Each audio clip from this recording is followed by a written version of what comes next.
Seguimos con el contenido de Con el Consumidor. Qué bueno que tú sigues ahí pegado a tu pantalla, disfrutando de esta propuesta que hemos preparado para ti en esta mañana. Ya estamos listos por aquí para darle la bienvenida a la licenciada Catherine Beliar, con quien estaremos hablando acerca de la depresión infantil, como te comentaba al inicio del programa. Bienvenida, licenciada Catherine. Buen día, ¿cómo estás? Feliz de recibirla para hablar de este tema que de verdad causa mucha inquietud a muchísima gente. Así que qué bueno que está con nosotros en esta mañana. Gracias, gracias. Debemos empezar por cómo vamos a identificar cuáles son esas señales que nos dan los niños de que están pasando por ese proceso de depresión, para entonces a partir de ahí pues seguir desglosando lo demás.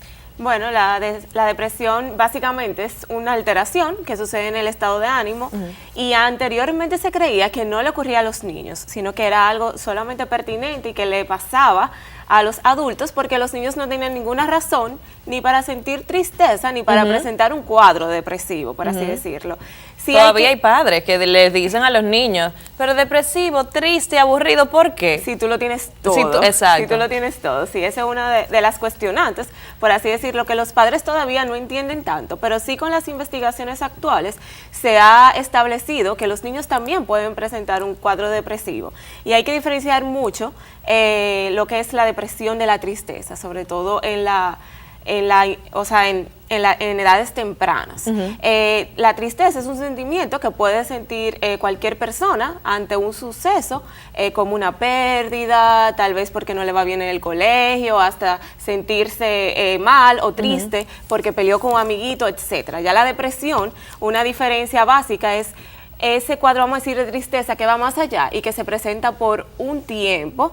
El niño se siente triste por la mayoría del tiempo, durante el día, es constante que se sienta apagado, pierde el apetito, tenga dificultades para comer, pierde el interés por hacer actividades. Muchas veces aquellas actividades que eran antes de su interés, ahora no resultan tan llamativas, ni él se siente tan motivado a hacerlo. Esas son las primeras señales. Es importante resaltar precisamente el hecho de que hay que diferenciar la depresión infantil con otros padecimientos o otras emociones como la tristeza que bien menciona la doctora Catherine. No es lo mismo a que mi niño se sienta triste porque sucedió algo en el colegio, porque la tarea no le salió bien y que eso sea cosa de un momento, a que constantemente él vive en ese estado de recogimiento y de aislamiento. Los exacto. síntomas también dependen mucho de la edad.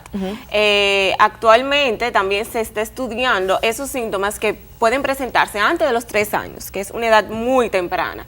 Y generalmente se relacionan con que presentan una carita triste o una carita indiferente, no le llama la atención en los juegos o la interacción con mamá o papá, que son los seres más cercanos que tiene el niño en esa etapa.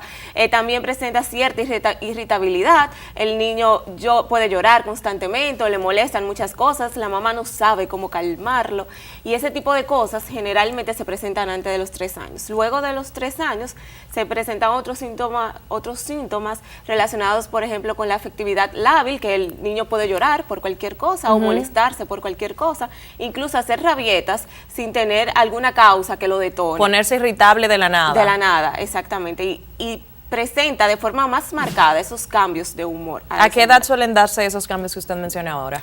Suele darse entre los 3 y los 6 años. Ok, hablábamos de que esas son edades poco comunes, pero que también sucede. En el caso entonces ya de los niños que son un poquito más de edad, ¿qué tan frecuentes se dan esos casos de depresión o cuál es la edad de la que mayor se presenta? Se puede presentar a cualquier edad. Lo que pasa es que los síntomas son más reconocibles, o sea, se detectan más claro cuando son edades más grandes, ya luego de los 6, 7 años, ya los padres y tanto el llamado del colegio que entra a jugar, vamos a decir, un papel muy importante, a veces detectando muchas cosas que en casa no se dan cuenta, suele ser más claro lo que se está presentando, además que el niño presenta más conductas que llaman la atención. Entonces, en el caso de esos niños menores de 6 años o hasta de 3, como usted mencionaba, que presentan esos cambios de humor que pueden ser una depresión infantil, ¿qué los provoca? Porque yo como simple mortal, sin conocer nada de psicología, me imagino que una depresión puede desencadenarse a raíz de algún problema que yo haya tenido, a raíz de alguna situación en específica por la que yo haya tenido que pasar. Pero entonces, ¿hay algún factor bioquímico o algo por el estilo que pueda desencadenar esa depresión a una edad tan temprana?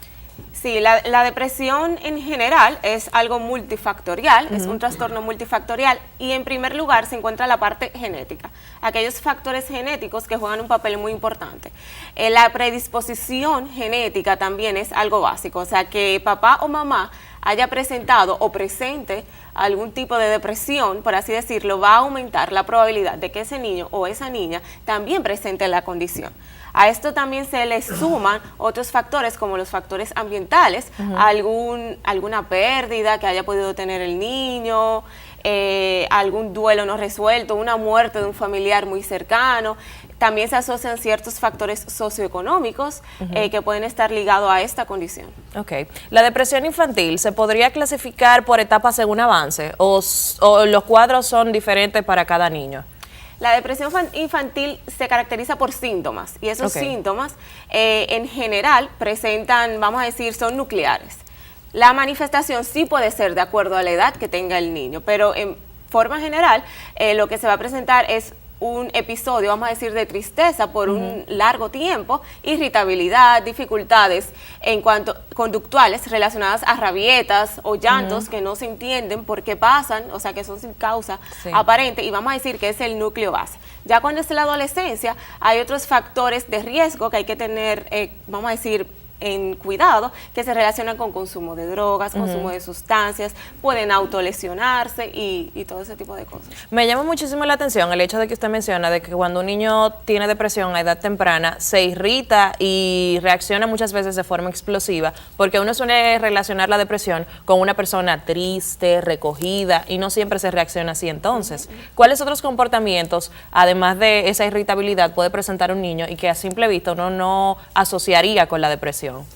También puede presentar, bueno, que no asociaría con la depresión. Puede ser un niño que pase por tímido, también que no que se vea que no le gusta interactuar con otras personas, y ahí llamaríamos lo del aislamiento social, y que no disfruta, vamos a decir, las actividades típicas de los niños, jugar con la pelota, jugar al play, jugar al escondido y ese tipo de cosas, sino que se mantiene, vamos a decir, recogido en su casa. Entonces, ¿cómo yo diferenciaría a ese niño que es tímido a un niño que tiene depresión o que puede tener depresión? Por el sentimiento de tristeza y de duelo. Un niño tímido puede ser un niño que presenta alegría, que presente cierto disfrute, vamos a decir que se puede entretener con papá o con mamá, que son las personas más cercanas a él, o que también disfrute el contacto con otros niños cuando ya coja confianza. Ok. Entonces ahí está la diferencia entre esos dos factores. Sí.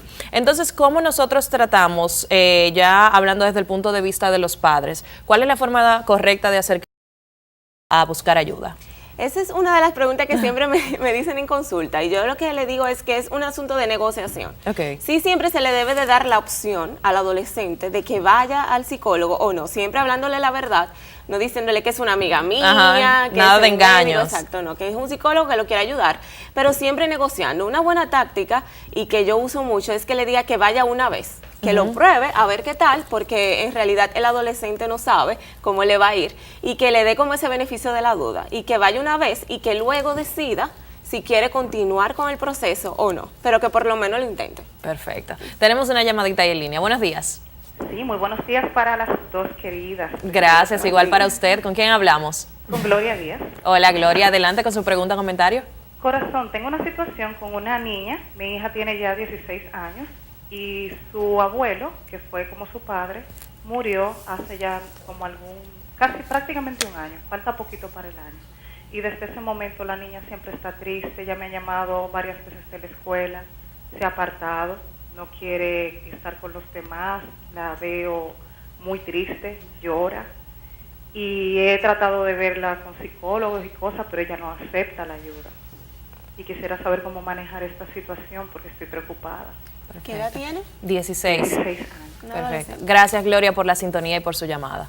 Bueno, yo te diría que la primera herramienta que tienes sería comunicarte con ella, hablar qué cosas le pueden preocupar, hablar de su abuelo, recordar lo bueno que ha vivido ella con su abuelo, y tratar de negociar el hecho de que por lo menos ella realice una visita al psicólogo, a ver qué desde su visión, qué pensamientos y qué creencias puede tener ella acerca de esa muerte y de la muerte en general. Es también muy importante en este tipo de procesos ver cómo las personas han vivido ese duelo, esa pérdida, si el abuelo se enfermó, si ella pudo durante ese proceso de la enfermedad vivirlo acompañado con el abuelo. Muchas veces también cuando son más pequeños no se les lleva al velatorio, ese tipo de cosas. Entonces es muy importante ver cómo ella asocia el tema de la muerte y el tema también de la enfermedad con sus creencias. Y me atrevo yo a decir a que se converse un poquito más allá, porque de repente no puede ser solamente lo de su abuelo, tal vez le está sucediendo algo más, ¿no?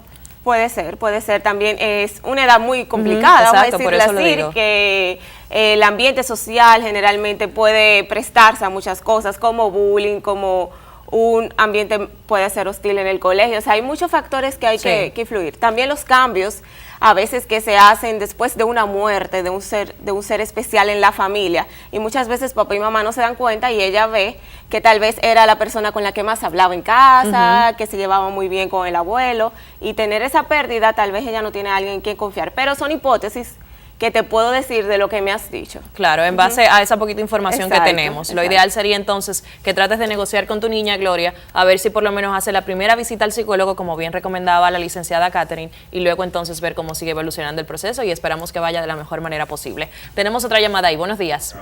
Sí, buenos días. Hola, ¿con quién hablamos? Con Verónica. Bienvenida, Verónica, adelante.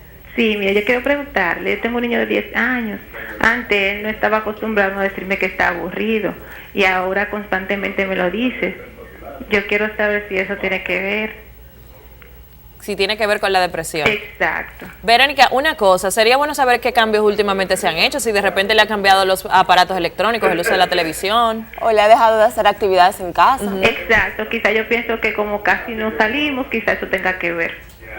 Ok, gracias Verónica por la llamada y por la sintonía. Sí, puede ser un asunto de que realmente se sienta aburrido y no encuentre cosas que hacer. Entonces ahí puedes intentar un poco realizar actividades dentro de casa, con materiales en la casa, de juego y actividades lúdicas que puedan entretenerlo. Y si él se incluye en esas actividades y muestra motivación al realizarlas, pues yo diría que no se está hablando de un estado de ánimo bajo o de la depresión per se. En internet hay muy buenas opciones, yo siempre digo eso, de actividades que se puede hacer en casa a bajo costo, incluso con materiales de la cocina, con habichuelas, con granos, con agua. Experimentos, manualidades, ese tipo de cosas. Exactamente. Que sobre todo a los varoncitos, sobre todo cuando son experimentos de química y ese tipo de cosas, les llaman científicos, es la palabra, les llama muchísimo la atención. Exacto. Pero también sería bueno que ella tenga en cuenta que si le ha retirado sus aparatos electrónicos últimamente, que eso no caiga en manipulación también, ¿verdad? Claro, claro. Siempre hay que tener en cuenta el manejar el tiempo con los aparatos y darle otras opciones, porque a veces le quitamos los aparatos y lo dejamos en el aire sin hacer nada, y eso obviamente les aburre, sino quitarle los aparatos y brindarle otro tipo de opciones de actividades que ellos pueden realizar. Sí, menciono eso de la manipulación porque tengo una amiga que tiene un bebé precisamente como de 4 años y le está reduciendo el tiempo de los aparatos electrónicos, y ya el niño le dice el otro día: tengo más de 1 año que no veo televisión y ya no tengo no tengo teléfono, no tengo tablet, y todo un drama alrededor de eso, pero es como parte de, mami, porfa, cédeme un ratico más el celular. Para tratar de lograr el objetivo, vamos a decir. Exacto. Entonces, continuando con este tema de la depresión infantil, a raíz de la llamada que nos hizo Gloria, me gustaría que habláramos un poquito más acerca de la parte del duelo, que también puede desencadenar una depresión en los niños. ¿Cuál es la forma correcta de llevar ese proceso? Tú mencionabas que hay padres que no los llevan al funeral. ¿Qué se debe hacer? ¿Se debe incluir al niño en ese proceso o no? Y en todo lo demás que se desarrolla alrededor. Cuando vamos a comenzar, si es algo que se sabe, vamos a decir una enfermedad, algo que que no es un imprevisto.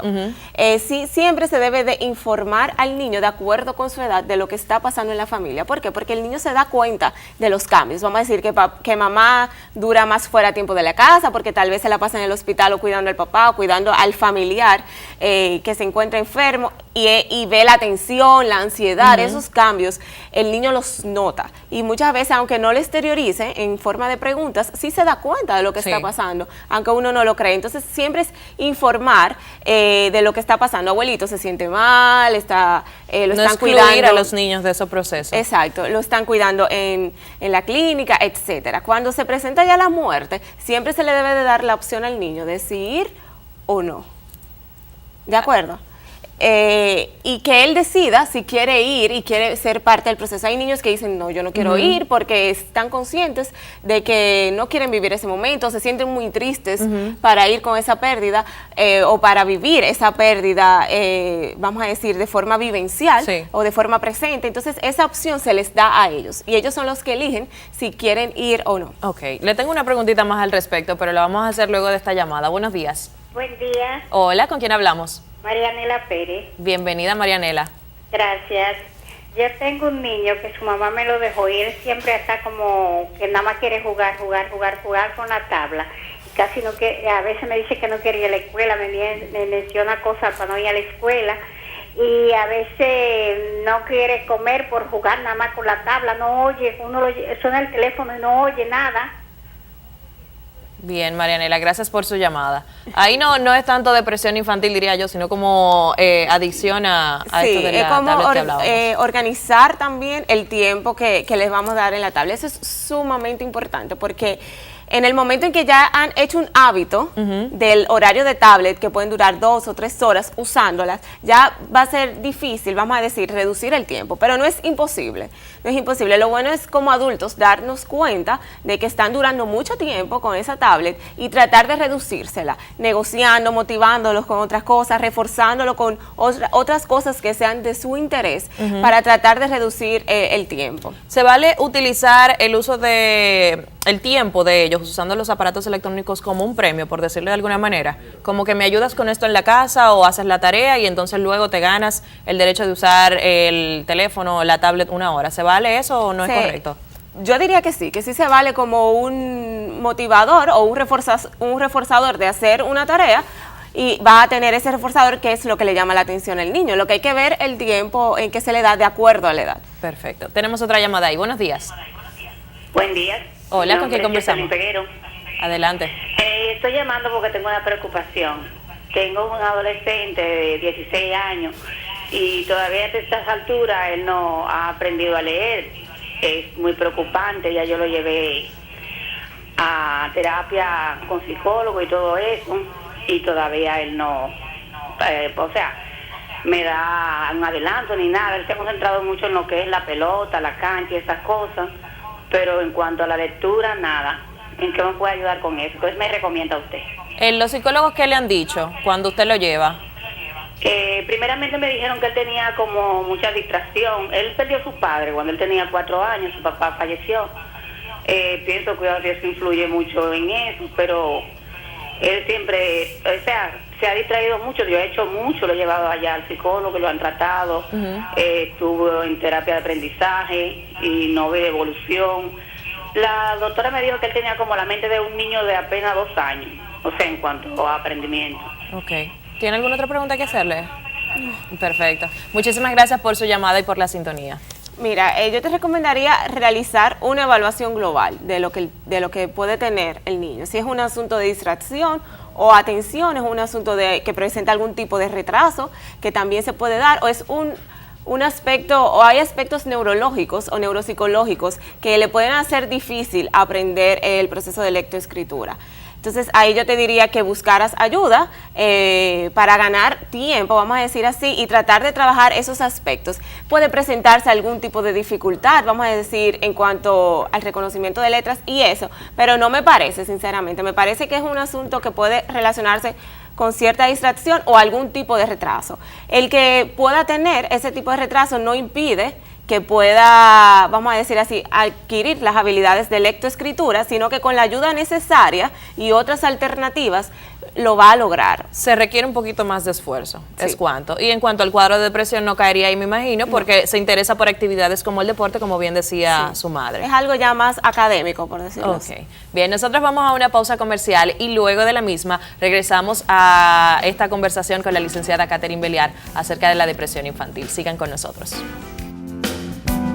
Estamos de vuelta en Con el Consumidor conversando con la licenciada Catherine Beliar acerca de la depresión infantil y quedaba pendiente el tema de cómo tratar el duelo con los niños, si llevarlos a los funerales o no. Hay muchos padres que consideran que es un proceso como muy intenso llevar a un niño a un ambiente donde hay mucha gente llorando, donde el ambiente se siente como pesado, pero usted nos mencionaba que hay que preguntarle al niño si sí o si no a pesar de eso. Sí, es recomendable prepararlos también para eso, si va a ser un funeral muy concurrido, porque hay funerales donde van muchas personas o que se realizan, vamos a decir, en zonas fuera de Santo Domingo, vamos a decir en campos, etcétera, donde todavía es más intenso el asunto del llanto y de cómo se comporta la gente, que dan muchísimo el pésame, que es un poco más intenso en general. Sería bueno prepararlos y decirle en qué consiste lo que va a pasar. Todo ese funeral, exacto, lo que va a pasar, en qué consiste ese rito, cómo se comportan las personas que tal vez le van a dar el pésame a él, cómo él debe de responder y ese tipo de cosas. Y explicarle un poco también de por qué las personas a veces lloran, personas que él no conoce y lloran por el familiar, ese sentimiento de tristeza y todo ese tipo de cosas antes de que el niño llegue al funeral. Todo esto con la finalidad de que a raíz de la pérdida de ese familiar el niño pueda vivir todo el proceso y luego esto no pueda desencadenar en una depresión, que es el tema que estamos hablando hoy. Tenemos una llamada ahí en línea. Buenos días. Buenos días. Hola, ¿con quién hablamos? Que el Señor la bendiga. Amén. Igual para usted. Doctora, yo no quiero dar mi nombre porque lo que le voy a decir es un poquito delicado. No hay problema. Aunque me conoce mucha gente por la voz, pero la pueden confundir. Y yo me congrego en una iglesia que va mucha gente. Oiga, doctora, mi hijo varón tiene 44 años.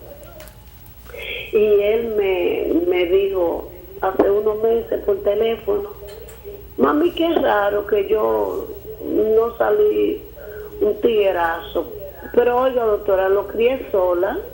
Mi mamá me ayudó en los primeros años y lo preparé. Cuando vi que dejó los estudios, porque estudiaba en colegio, ya yo no podía pagarle el colegio y tuve que inscribirlo en un liceo. En el liceo en ese tiempo se movilizaban. Y eso fue como para los 80 por ahí, que ya estaba terminando el bachillerato. Entonces, pues yo lo puse en un taller de mecánica y se hizo un buen mecánico.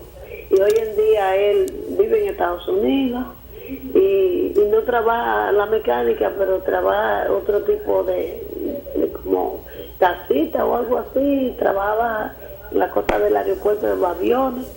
Entonces, doctor, él me dijo, a mí me choca esa palabra. Yo sé que es infantil, pero él me lo dijo cuando estaba en la adolescencia. Qué raro, mami, que yo no salí un buen tiguerazo. Y yo dije, no, porque yo te crié con todos los principios que acordaba la vida para uno echar para adelante. Estudiaba, le revisaba y tenía que trabajar 8 horas. Claro, Venía a las 12 a cocinar y a bañarlo. Y luego me retornaba otra vez hasta las 4 de la tarde que volvía a la casa. Y así, doctora, tuve una hembra también y la hembra nunca me dijo palabras así que me ofendieran. Y también esa está en Holanda. Los dos viajan, los dos los crié, doctora. Esos muchachos nunca dijeron una mala. Bien, o sea que a pesar de la situación y todo lo demás, que eso es un tema también que mucha gente cree que desencadena en depresión, sobre todo en los primeros años de los niños, me imagino, el hecho de que se críen con uno de los dos padres. ¿Qué tan cierto es eso? Sí hay factores, como estamos hablando ahorita, ambientales, que se pueden asociar, vamos a decir, con que se presente la depresión, como lo es el divorcio o la separación de los padres. Pero depende también mucho de cómo ambos padres, o el padre de tutelar, por así decirlo, el que se queda con el niño o la niña, maneje la situación.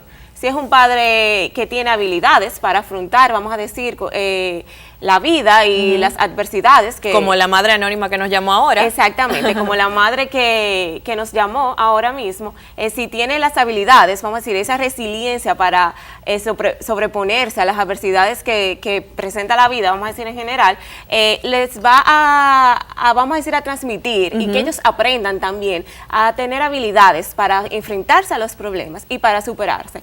Como ella mismo explicó, antes estaban tal vez en un colegio privado, que fue lo que entendí. Bueno, ella llegó un momento que no pudo, lo puso en un técnico me parece, una escuela pública, que cogiera también cursos de mecánica, etcétera. El punto es tal vez no rendirse, tal vez no puedo darte la calidad de vida que te daba cuando estaba casada, pero te voy a dar lo mejor que tengo.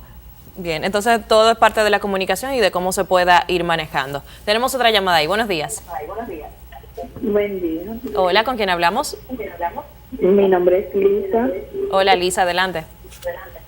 Bueno, yo tengo una pregunta para la doctora. Yo tengo una niña, ella acaba de cumplir sus 16 años. Lisa, perdón, antes de que continúes hablando, disculpa que te interrumpa, baja un poquito tu televisor, por favor, para poder entenderte bien aquí. Okay.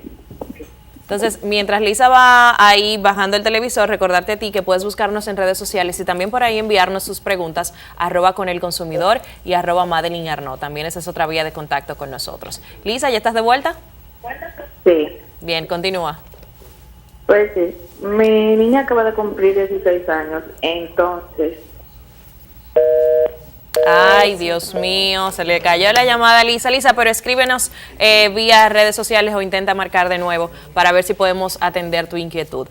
Licenciada, entonces, ¿la depresión necesariamente se puede quedar a lo largo de la vida o es algo que se cura definitivamente? Sí puede curarse, se considera que es una enfermedad y sí tiene cura. Siempre yo recomiendo que es bueno ese seguimiento también psicológico de cuando, vamos a decir, se concluye el proceso o se cura, siempre ir y volver al psicólogo cada 1 o 2 años. Ok, entonces un niño depresivo no necesariamente puede convertirse en un adulto depresivo si se sigue dando... No necesariamente, si tiene las ayudas pertinentes cuando la necesitó y las que resultan, vamos a decir, de forma eficaz, no necesariamente tiene que convertirse en un adulto con depresión. Perfecto, qué bueno. Licenciada Catherine, su contacto para que la gente pueda seguir comunicándose con usted y también ir a sus consultas. Bueno, pueden llamar al 809-566-0948 en el Centro Vida y Familia de Ana Simón. Perfecto, muchísimas gracias por acompañarnos hoy. La verdad aprendimos muchísimo acerca del tema que creo que debe tener una segunda parte. A ustedes muchísimas gracias por la sintonía y por comunicarse con nosotros. Mañana nos encontramos a partir de las 9 de la mañana con mucho más de Con el Consumidor.